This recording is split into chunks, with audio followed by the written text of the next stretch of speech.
mais do que você perguntou, né? Pois é. Enriqueceu. Eu queria saber quem perguntar mais alguma coisa. Pode falar, Cristina. É, achei que você estava no caso. Alguém? Ah, tá. Não, é que você falou tudo isso ensinando Não, pra gente, mas para que a gente possa absorver tudo isso, é indispensável que a gente tenha reforma íntima. Não adianta vir para a casa espírita, ouvir e não aplicar. Então é muito interessante vocês lerem, vocês se modificarem aos pouquinhos. Claro que não vai ser de um dia do outro, mas é importantíssimo haver essa reforma íntima, senão não adianta nada vir para uma casa espírita, depois ainda sai e falar, essa casa espírita é uma porcaria, não fez nada por mim. Não tem ninguém que vá fazer nada pela gente, somos nós mesmos que temos que fazer por nós. Então eu acho importantíssimo essa reforma íntima para poder seguir tudo isso que Gilson falou aqui. Que está nos livros. É, com certeza. Olha, esse livro aqui, Escutando Sentimentos, ele é fantástico. Vocês procurem lá na Sideral, tá? Encomendem. É da editora de Fogo. Tem um outro livro do Vanderlei Soares de Oliveira também agora, Qual a Medida do Seu Amor? Também é um ótimo livro. Na feira, onde está vendendo livro, lá no shopping da praça. É, mas não tem esses livros, só tem livros da Federação. Tem reforma íntima. Tem a Reforma Íntima Sem Martírio, tem lá.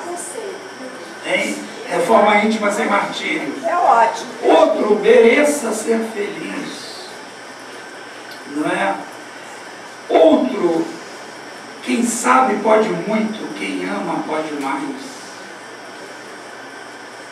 Tem vários. Porque aconteceu o seguinte, agora eu. Mais uma hora. Não, eu ficava na hora. A primeira fase do Espiritismo, os primeiros 70 anos, foi a fase dos fenômenos, das mesas girantes, das manifestações espíritas, dos espíritos, no caso das irmãs Fox, e nos Estados Unidos, das batidas. Esse caso das irmãs Fox é muito interessante. Elas ouviam batidas numa casa, foi lá nos Estados Unidos, por volta de 1800 e tanto, e elas com o tempo passaram a observar que eram batidas inteligentes.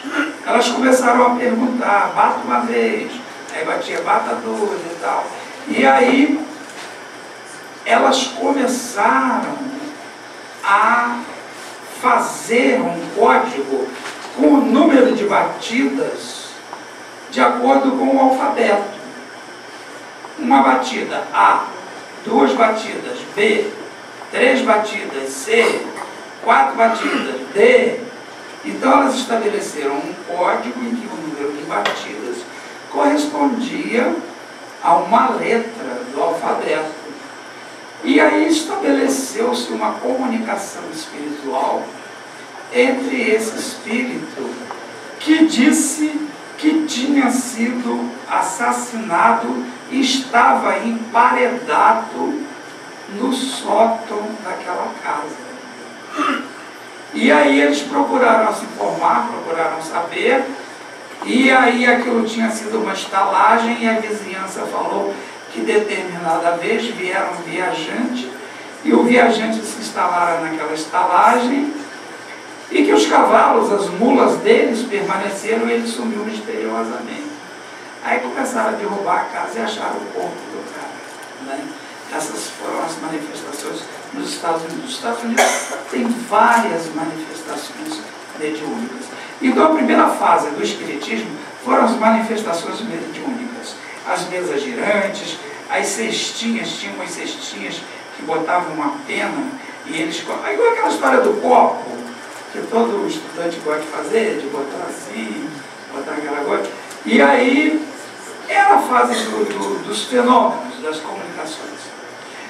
Depois veio, 70 anos mais tarde, até 1900 de 1930 até 2000, veio a segunda fase da doutrina espírita, que seria a ação social, a caridade, principalmente através do Chico e as psicografias.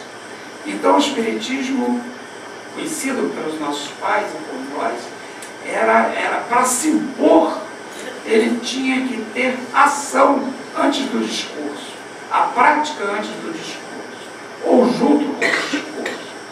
Então, sem abandonar a primeira fase, que era o fenômeno, foi divulgada a segunda fase, que foi então a ação social, a caridade. E a partir dos anos 2000, houve uma revolução na doutrina espírita, que é exatamente esse movimento para os próximos 70 anos, até 2070, que se chama humanização. É exatamente nós deixarmos de ver a doutrina espírita tão racional, tão cerebral só, tão lógica, tão explicada, e por vezes tão seca, tão estéril e tão fria, para nós vermos através dos sentimentos, através da nossa reforma íntima, através dos laços de afetos, através do auto-perdão, do perdão como referência ao perdão para o semelhante, através do Mereça Ser Feliz, que são esses livros, a maioria de Hermas de Fogo, que foi filha de um dos editores da segunda edição do Livro dos Espíritos, na época de Kardec. Então, esse espírito, através do médium Vanderlei Soares de Oliveira, ele enviou todos esses livros. Mereça Ser Feliz, Reforma Íntima Sem Martírio, Escutando Sentimentos, que é esse aqui, Quem Sabe Pode Muito, Quem Ama Pode Mais. Esse último que o Vanderlei falou que é ótimo, Qual é a Medida do Seu Amor, né?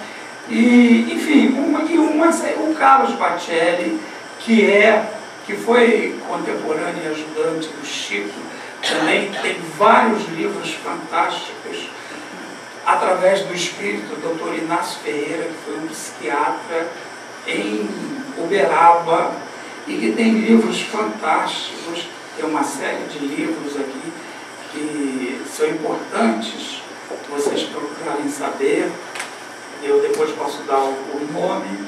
Logicamente que tem que ler alguma coisa dos princípios básicos da doutrina, né? E hoje, a doutrina espírita, ela está fundamentada, acima de tudo, nesse período de humanização, e principalmente na psicologia transpessoal de Jung, através dos livros de Joana de Ângeles. Joana de Ângeles, que foi Joana d'Arc, né? E que Divaldo psicografa esses livros da Joana de Ângeles. E doutor Zé Henrique e a doutora Sueli sempre citam a Joana de Ângeles aqui na palestra deles. Gilson, no começo, quando eu comecei a vir aqui, eu não sabia, vocês falavam de comprar livros, de ler livros, então lembra para as pessoas que ali na Alberto Brown tem aquela banca... Tem a banca do livro espírita, ali em frente à sapataria Brunos, né? Do outro lado das Casas Bahia, aqui, do lado de cá, né? Do lado da mão que sai da praça, né? É, isso mesmo. E na Sideral já tem uma seção imensa de livros espíritas. Na Sideral, no segundo andar do shopping Cadima. No Mundo Verde tem vários livros espíritas. Tem um livro fantástico chamado A Missão do Espiritismo, que é de um espírito chamado Ramatiz, que é um espírito oriental. E o Ramatiz, ele dá um passeio em todas as religiões, né? Em todas as religiões, combinando com a doutrina espírita. E tem uma coisa muito interessante, as pessoas dizem assim, uma senhora me disse aqui, Ah, eu vou à missa todo domingo. Eu adoro vir aqui, leio todos os livros espíritas e adoro Chico Xavier, tomo passe, ouço palestra, mas domingo eu não posso deixar de ir à missa. Eu falei, mas nunca deixe de ir. Por que a senhora vai deixar de ir à missa? Se nós tratamos até evangelho. Porque nós não interessa fazer proselitismo, fazer seguidores. A maior religião, Jesus não tinha religião. A religião dele era o amor ao próximo, como a ti mesmo, e a Deus de todas as coisas. Né? Então, o que é muito difícil? O Espiritismo é uma doutrina, não é nem uma religião. Ele acrescenta as outras. Sinceramente, depois que eu comecei a estudar a doutrina espírita, eu comecei a entender muito a Igreja Católica. Eu comecei a entender muito as igrejas evangélicas. Hoje, quando eu vejo, com todas as críticas pessoais, que a gente pode ter, o Valdomiro, não sei das quantas, o boiadeiro, quando vê aquela igreja dele cheia, quando vê Edinho Macedo, aquela igreja cheia, eu olho aquilo na televisão e falo, graças a Deus, se essa pessoa não estivesse aí, ia estar onde? Aonde esse povo ia estar, se não estivesse aí? É claro que se tem exploração, se tem isso, se tem aquilo, é um papo pessoal dele com Deus, é o livre-arbítrio dele. Eu não tenho nada a ver com isso. Eu não tenho nada que criticar, nem deixar de criticar. Né? Mas que aquelas pessoas, dentro do padrão mental, intelectual, espiritual delas, das necessidades delas, está de bom tamanho. Para mim podia ser uma dessas. Né? Até porque eu sou muito abusado e eu quero saber de tudo dele. E aqui negócio de obedecer, que está escrito, não sei o quê. Falou, ah, como assim? Não vai dar certo. É mais para quem o pessoal está ótimo. O Velho Testamento, que é uma conduta, são normas de comportamento do povo judeu, né? são comportamentos sociais. Aquilo está ótimo para essa massa onde o governo está ausente com educação, com cultura, com instrução, com saúde, com justiça. Está ótimo, graças a Deus. E todo lugar onde se fala em Deus, Jesus, é um ponto de luz. Pois é, a gente está encerrando hoje, eu agradeço. Eu quero saber se alguém quer perguntar alguma coisa. Sônia, quer perguntar? Não? Alguém quer perguntar? Não, às vezes a gente fala assim, eu queria perguntar uma coisa, pergunta assim, que às vezes é algum irmãozinho desencarnado que está com a dúvida, e ele quer saber através de você. Porque como é que ele vai falar, coitado, está desencarnado? Então ele intui a você, e você pergunta. Né? Alguém quer perguntar alguma coisa? Não? Quer? Ah, por não. Hoje nós estamos assistindo várias palestras aqui, ouviu com um tema, assim, um objetivo, Certo? um título. Certo. E a sua palestra, pelo que eu senti, não tem um título. Você deu assim, um panorama geral das coisas. Eu acho que foi a reforma íntima sem Martim. Bom, inicialmente. Mas eu acho que você deixou assim muita coisa, eu não posso dizer agora. Em aberto. Em aberto, justamente. Com dúvida?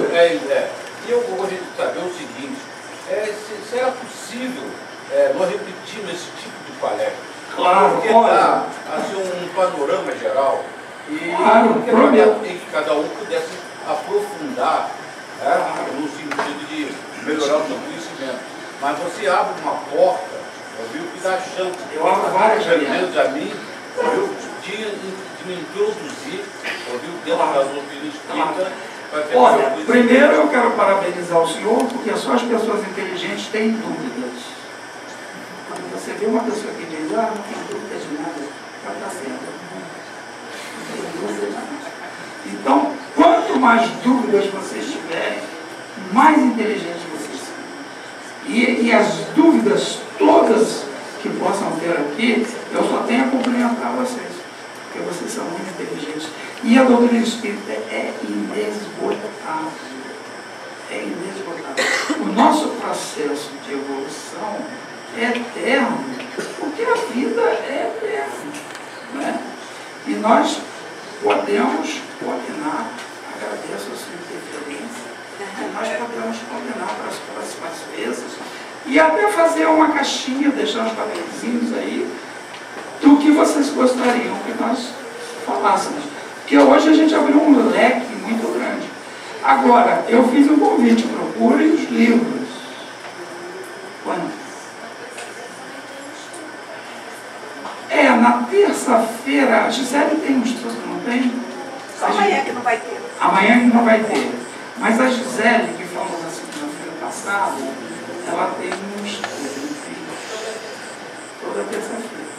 Fora isso, a gente está aí de coringa para entrar em qualquer armação de jogo. Tá? Muito obrigado pela paciência.